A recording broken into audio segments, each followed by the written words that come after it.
धन्यवाद करते हैं कि लगातार आप प्रभु के संदेश को सुनने में अपना कीमती समय आप प्रभु को दे रहे हैं। आप निश्चय जानिए इसका बरकत आपको बहुत मिलने जा रहा है।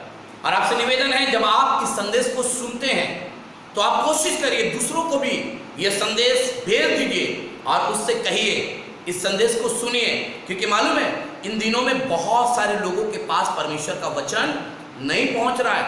आज बहुत सारे लोग हमसे रिक्वेस्ट करते हैं कि ब्रदर आपका संदेश आज हमारे घर तक नहीं पहुंचा है, क्यों इतना लेट हो रहा है, क्यों इतना विलंब हो रहा है। पर हम उन भाई बहनों के लिए हम धन्यवाद करते हैं जो इस संदेश के द्वारा अपने परिवार के साथ पूरा लाभ उठा रहे हैं। हम परमेश्वर का धन्यवाद करते हैं। मेरे मित्रों, हम आपसे निवेदन करते हैं, हम आपके लिए बड़ा प्रयत्न करते हैं, हम आपके लिए बड़ा क्या बोलते हैं अपने आप को परमेश्वर के हाथों में हमने डाल दिया है, रिकॉर्डिंग करते हैं ताकि बढ़िया से बढ़िया संदेश आपको मिलता रहे। मेरे मित्रों, हम धन्यवाद करते हैं अपनी बहन श्रेया के लिए जिन्होंने एडिट के द्वारा उसने इस पूरे सभा को, इस पूरे वचन को सजाया है। हम उस बहन के लिए धन्यवाद करते हैं और यही प्रार्थना करते हैं मेरे मित्रों, जब आप इस प्रभु के संदेश को सुनते हैं आप खूब बरकत पाइए, आप खूब आशीष पाइए। और हमारी यही दुआ है आप प्रभु में बढ़ते रहिए, बढ़ते रहिए, बढ़ते रहिए। और एक दिन आएगा कि स्वर्ग का परमेश्वर भी देखेगा ये सच में मेरी आज्ञाओं का पालन कर रहा है, ये सच में मेरे वचन का पालन कर रहा है और ये मुझ में लगातार बढ़ता चला जा रहा है। बाइबल में मालूम है क्या लिखा हुआ है? लिखा हुआ है यदि तुम मुझ में बने रहो, और कह रहा है मेरी बातें तुम्हें बनी रहे, तो कह रहा है जो चाहे मांगो तुम्हारे लिए हो जाएगा। आप विश्वास के साथ अपने परमेश्वर से जो कुछ मांगिए, इसलिए तो बाइबल में लिखा हुआ है पहले उसके राज और धर्म की क्या करो, खोज करो, तो ये सारी वस्तुएं तुम्हें ऐसे अपने आप मिल जाएगी। क्या आप नहीं चाहते कि परमेश्वर की बरकत आपको मिले? तो लगातार आप संदेश को सुनते रहिए, आशीष प्राप्त करते रहिए, क्योंकि बाइबल में लिखा हुआ अकाल पड़ेगा, लोग समुद्र में, पहाड़ों में, नदियों में, दरारों में, जंगलों में, गुफाओं में प्रभु के वचन को ढूंढेंगे पर वो वचन को नहीं प्राप्त करेंगे। पर आपसे निवेदन है, जब आप सुनते हैं परमेश्वर के आशीष दिन प्रतिदिन आपको मिलती रहे। हमारी यही दुआ है। हम अपने कलीसिया के तरफ से भी हम आपको दुआ में याद करते हैं और यही कहते हैं परमेश्वर आपको आशीषित करे। जय मसीह। तो लीजिए सुनिए एक गीत। तो है मोर जिंदगी यीशु, तो है मोई जिंदगी यीशु, तो है मोर सहारा, तो है मोई सहारा प्रभु। तो है मोर जब आप इस गीत को सुनने जा रहे हैं, यीशु, आज परमेश्वर की पवित्र आत्मा मोर सहारा, एक बार फिर से एक नई सामर्थ के साथ, तो है बल के साथ आपके ऊपर उतरने जा रही है। जिंदगी, हालेलुया। तो है बल के साथ परमेश्वर की आत्मा आपके ऊपर उतरने जा रही है। वो आपको छूने जा रहा है, वो आपसे बातचीत करने जा रहा है। इस समय आप जैसे भी हैं, इस समय परमेश्वर की पवित्र आत्मा आपको उभार रहा है, आपको छू रहा है, आपको सामर्थ दे रहा है। हम परमेश्वर का धन्यवाद करते हैं। Thank you Jesus. Hallelujah, hallelujah. रिबाबा सताराबा संदराबा शिखराबा। Thank you Jesus, thank you Jesus, thank you Jesus. Hallelujah, hallelujah, hallelujah. Thank you Jesus, thank you Jesus, thank you Jesus. Hallelujah, धन्यवाद। तो है मोर जिंदगी यीशु,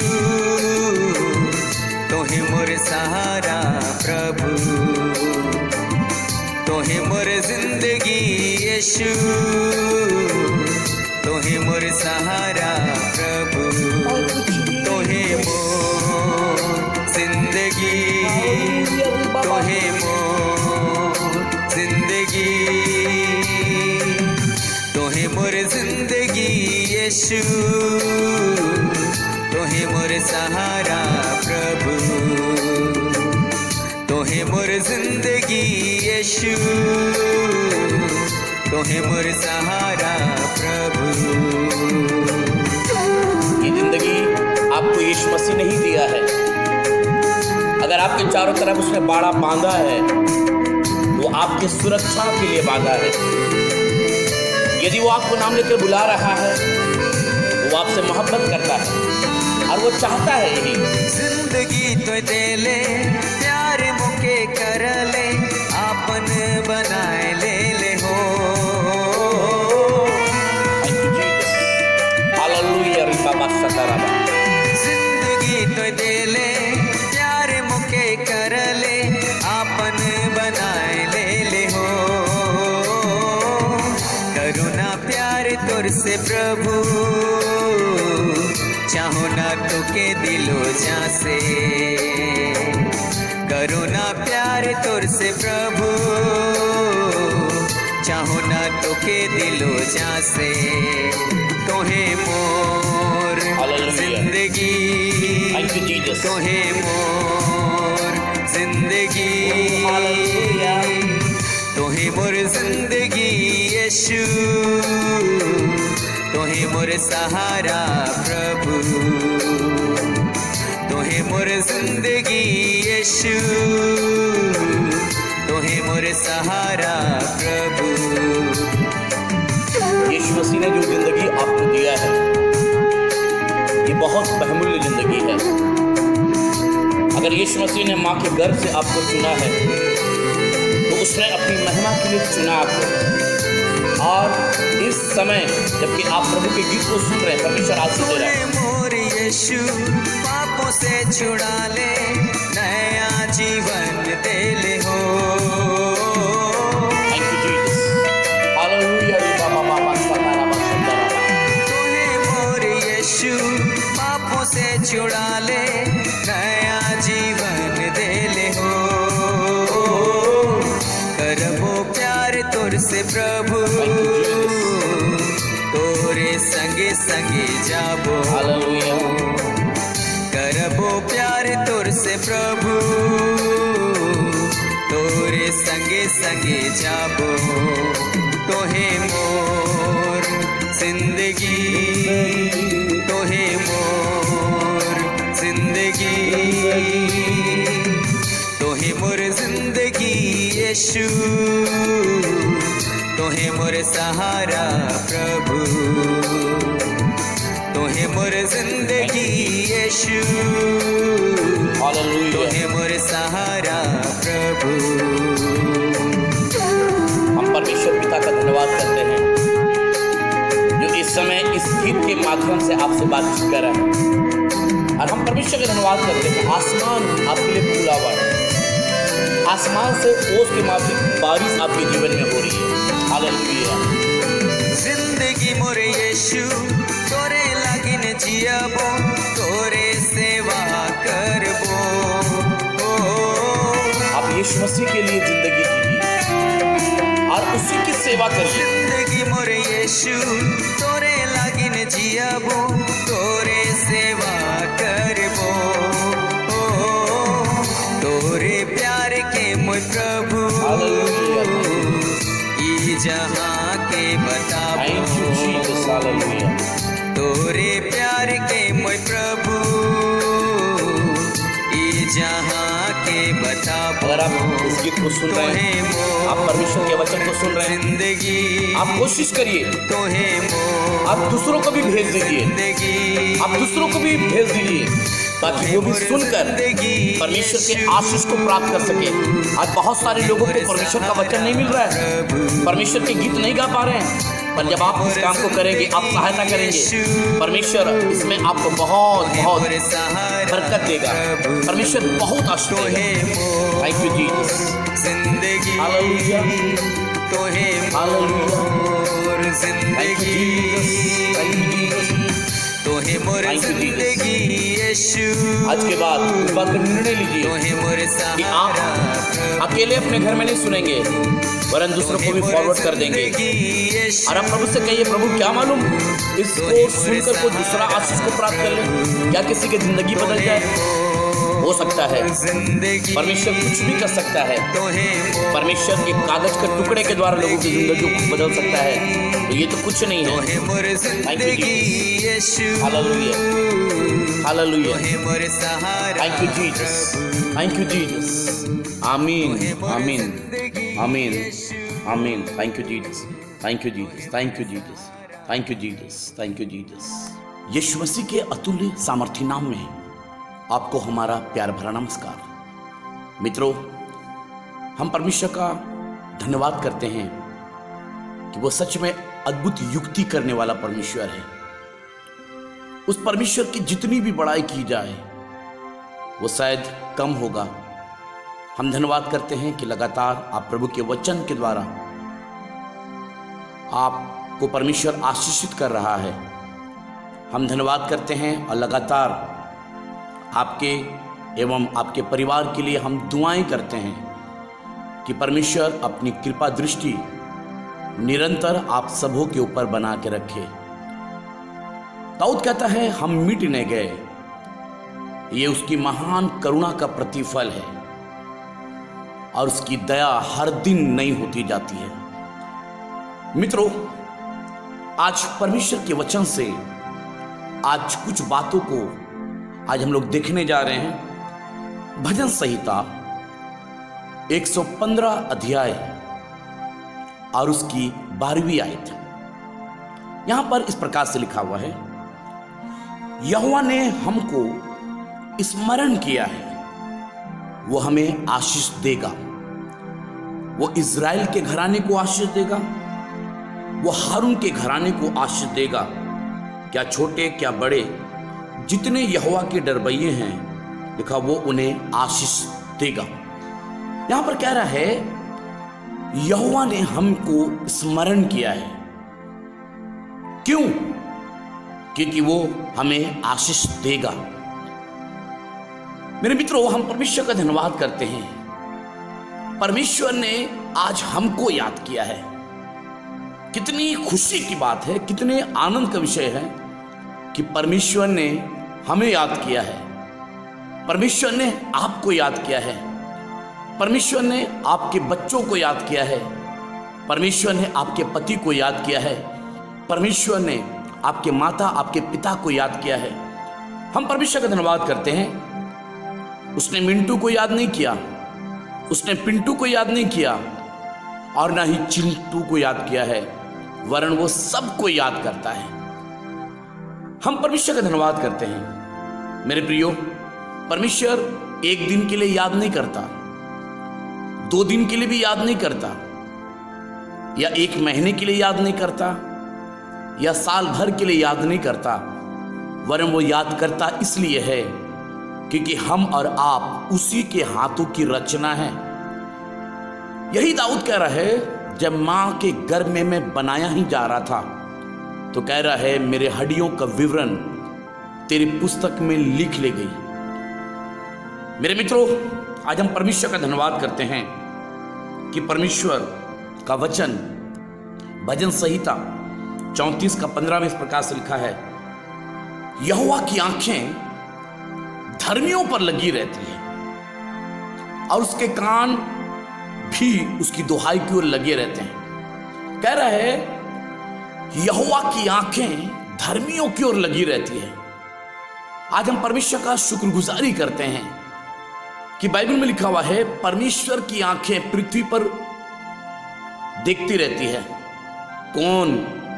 मेरा बेटा मेरी ओर देखकर मुझको पुकारेगा। कौन? मेरी बेटी मेरी ओर देखकर मुझको पुकार कर कहेगा, हे दाऊद की संतान प्रभु मुझ पर अनुग्रह कर, हे दाऊद की संतान प्रभु मुझ पर दया कर। बाइबल में लिखा हुआ है परमेश्वर की आंखें या यहोवा की आंखें कह रहा धर्मियों की ओर लगी रहती है। आज आप और हम कितने भाग्यशाली व्यक्ति हैं कि परमेश्वर हमको और आपको क्या कर रहा है? देख रहा है। रीजन क्या है? वो हमारी जरूरतों को पूरा करना चाहता है। वो हमें शेरों के पंजे से बचाना मांगता है। वो हमें भूखमरी से बचाना चाहता है। वो हमें नाना प्रकार की चिंताओं से बचाना चाहता है। वो नाना प्रकार की तकलीफ, नाना प्रकार के घटी, नाना प्रकार के बीमारियों से वो हमें बचाना चाहता है। और आज हम परमेश्वर का धन्यवाद करते हैं। बाइबल में लिखा हुआ है इसी का 34 का 10 में लिखा है, जवानों सिंहों को तो घटी होती है, कह रहा है, और वो भूखे भी रह जाते हैं, परंतु यहोवा के खोजियों को कह रहा है किसी भी भली वस्तुओं की घटी ना होगी।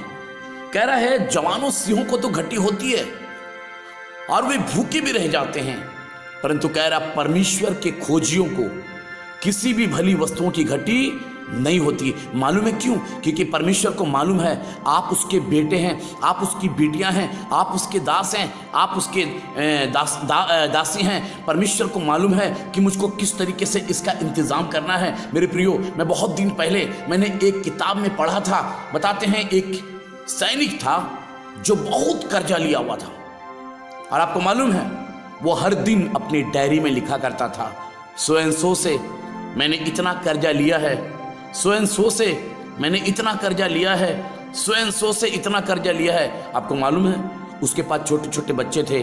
कई बार उसकी पत्नी घर से फ़ोन किया करती थी, देखो ना जी बच्चे बड़े हो रहे हैं, स्कूल में एडमिशन कराना है, बच्चे बड़े हो रहे हैं, इन्हें कपड़ा दिलवाना है, बच्चे बड़े हो रहे हैं, इनकी बहुत सारी रिक्वायरमेंट है।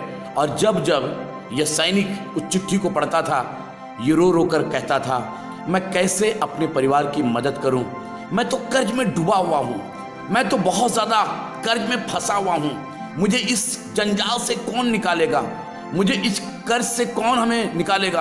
आपको मालूम है एक दिन वो बैठा हुआ सोच रहा था, रात का समय था और ये राजा का एक नियम था कि हर एक तंबू का लाइट बुझ जाना चाहिए, कोई तंबू में लाइट नहीं जलेगा, क्योंकि उन दिनों में लड़ाइयाँ चल रही थी। आपको मालूम है ये जवान जो था, ये सैनिक जो था, डायरी में लिख रहा था, सो एंड सो से मैं इतना लिया हूँ, सो एंड सो से मैं इतना लिया हूँ, मेरा कर्जा कौन चुकाएगा, मेरा कर्जा कौन चुकाएगा।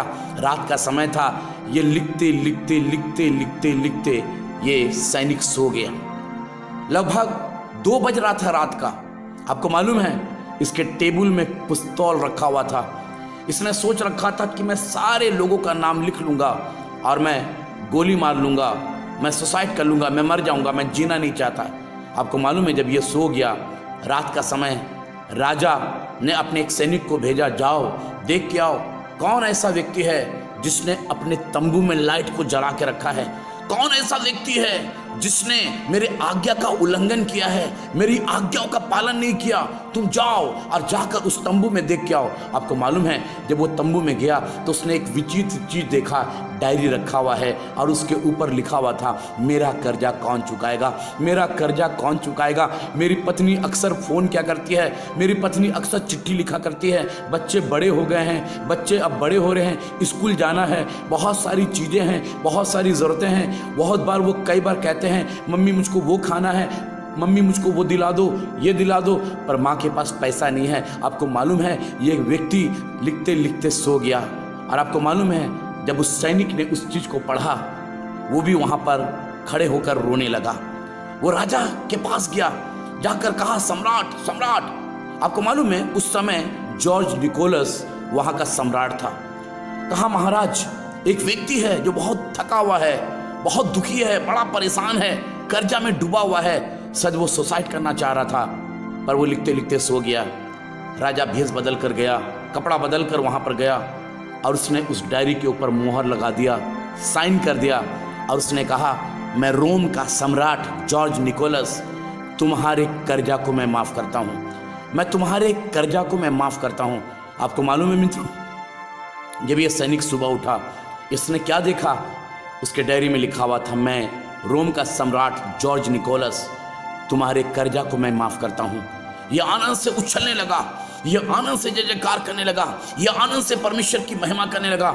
इसे एहसास हो गया, इसे विश्वास हो गया कि राजा ने मेरा अगर कर्जा माफ़ कर दिया तो सब लोगों ने कर्जा माफ़ कर दिया। आपको मालूम है ये व्यक्ति बच गया, नहीं तो उस रात ये मर जाता। मेरे मित्रों, आज हम परमेश्वर का धन्यवाद करते हैं, इसलिए तो यहाँ पर भजन संहिता का लिखने वाला दाऊद कहता है, यहोवा ने हमें याद किया है, स्मरण किया है, वो हमें आशीष देगा, वो हमें आशीष देगा, वो हमें आशीष देगा। मेरे मित्रों, हम परमेश्वर का धन्यवाद करते हैं। मैं हन्ना के विषय में पढ़ रहा था, बाइबल में लिखा है 1 सामुएल उसका 1 अध्याय और उसके 9वीं आयत में, तब सीलो के खाना और पीने के बाद हन्ना उठी और यहोवा के मंदिर के चौखट के एक अलंग के पास एली याजक कुर्सी पर बैठा हुआ था और ये मन ही मन व्याकुल होकर यहोवा से प्रार्थना करके कहने लगी और बिलक बिलक कर रोने लगी। और उसने ये मन्नत मानी कि हे सेनाओं के यहोवा, यदि तू अपने दासी के दुख पर सचमुच दृष्टि करे और मेरी सुधि ले और अपने दासी को भूल ना जाए और अपने दासी को पुत्र दे, तो मैं उसे जीवन भर के लिए यहोवा को अर्पण करूंगी। आपको मालूम है मेरे मित्रों, हम परमेश्वर का धन्यवाद करते हैं। ये परमेश्वर के घर में गई है, परमेश्वर के भवन में गई है, विलक रही है, रो रही है, ये वहां पर बहुत ज्यादा व्याकुल है। और बाइबल में लिखा हुआ रोते रोते परमेश्वर के मंदिर में ये परमेश्वर से प्रार्थना करते हुए कह रही है, अगर तू मुझको बेटा देगा तो मैं उस बेटे को मैं तेरे भवन में अर्पण कर दूंगी। मेरे मित्रों, आज हम परमेश्वर का धन्यवाद करते हैं। आपको मालूम है ये प्रार्थना कर रही थी, ये विलक रही थी, ये रो रही थी, और आपको मालूम है परमेश्वर ने इसकी प्रार्थना को सुन लिया। एक सुंदर सा बेटा दिया, एक सुंदर सा बेटा दिया, दूध छुड़ाया गया, ये परमेश्वर के मंदिर में लेके आई है, अपने बेटे को अर्पण कर दिया है। रीजन क्या है? यहोवा ने हन्ना को स्मरण किया है, हन्ना को परमेश्वर ने स्मरण किया है। वो आशीष देगा, वो अपनी बरकत से परिपूर्ण करेगा, वो अपनी सामर्थ देगा, अपना बल देगा, अपनी ताकत देगा, अपनी अनाउंटिंग देगा, अपनी विजन देगा, वो सारी चीजों से वो भरेगा। क्यों? क्योंकि परमेश्वर ने आपको याद किया है, परमेश्वर ने हमें याद किया है, परमेश्वर ने हन्ना को याद किया है, परमेश्वर ने उस व्यक्ति को याद किया है जो कर्जा में डूबा हुआ था। और आज हम परमेश्वर का धन्यवाद करते हैं। जब आप इस संदेश को सुन रहे हैं, आज एक बात को बताना चाहता हूं, परमेश्वर आपको इस समय छूने जा रहा है, परमेश्वर आपको छूने जा रहा है, परमेश्वर आपको टच करने जा रहा है। आइए इस समय हम दुआ करने जा रहे हैं, आइए इस समय हम आपके लिए दुआ करने जा रहे हैं। Thank you Jesus, thank you Jesus, thank you Jesus, thank you Jesus, thank you Jesus. प्यारे परमेश्वर प्रभु यीशु मसीह, हम आपका धन्यवाद करते हैं। प्यारे परमेश्वर प्रभु यीशु मसीह, जब हमारे भाइयों ने, हमारी बहनों ने, बच्चों ने, बुजुर्गों ने जब इस संदेश को सुना है, सद ये कर्जा में डूबे हुए हैं, सद ये बहुत ज़्यादा ये बोझ से दबे हुए हैं, प्यारे परमेश्वर प्रभु यीशु मसीह आपसे हम प्रार्थना करते हैं राइट नाउ, यीशु नासरी के नाम से, यीशु नासरी के नाम से हम इनके लिए प्रार्थना करते हैं, हम इनके लिए प्रार्थना करते हैं। स्वामी प्रभु यीशु मसीह इन्हें छू ले, इनके हर बर्डन को, इनके हर बोझ को अपने पर उठा ले। ये टूटे हुए हैं, ये बहुत ज़्यादा हारे हुए हैं, ये निराश हो गए हैं, ये बहुत ज़्यादा लाचार हो गए हैं, परंतु यीशु मसीह हम आपका धन्यवाद करते हैं। इस समय तू इनके घर में आ गया है, तू इनके जीवन में आ गया है, तू इनके जीवन में बड़ा काम करने जा रहा है। प्यारे परमेश्वर, यदि ये बीमारी के बिस्तर में है, यदि चिंताओं में है, यदि कर्जा में डूबे हुए हैं, यदि नाना प्रकार की प्रॉब्लम इनके जीवन में दिखाई दे रही है, सद हो सकता है ये ऊंचे पोस्ट में जाना चाह रहे हैं पर किसी कारणवश नहीं पहुंच पाए, आज आपसे निवेदन करते हैं, यहोवा राफा, यहोवा निशी, आज इसी समय अपने अनुग्रह को प्रदान कर, आज इसी समय अपने पवित्र आत्मा को इनके अंदर उंडेल दे, ताकि खुदा इनके जीवन में मिरेकल होने पाए, इनके जीवन में आश्चर्यकर्म होने पाए, क्योंकि वो तो ऐसे ऐसे बड़े बड़े आश्चर्यकर्म करता है जो गिने नहीं जाते, जो असंभव को संभव करता है जो गिने नहीं जाते। प्यारे परमेश्वर, इसी समय इनके जीवन में आप उतर रहे हैं, आप इनके जीवन में काम कर रहे हैं। प्यारे प्रभु यीशु मसीह, हम आपका धन्यवाद करते हैं। इस समय इनके बीमारी के बिस्तर को पलट दे, इनके जीवन को पूरी तरीके से बदल दे, ताकि प्यारे परमेश्वर इनके जीवन से एक गीत निकले और वो गीत ऐसा होने पाए, तो ही मोई जिंदगी, तो ही मोई जिंदगी। हम परमेश्वर का धन्यवाद करते हैं, यीशु नासरी के नाम से मांगते हैं, आमीन।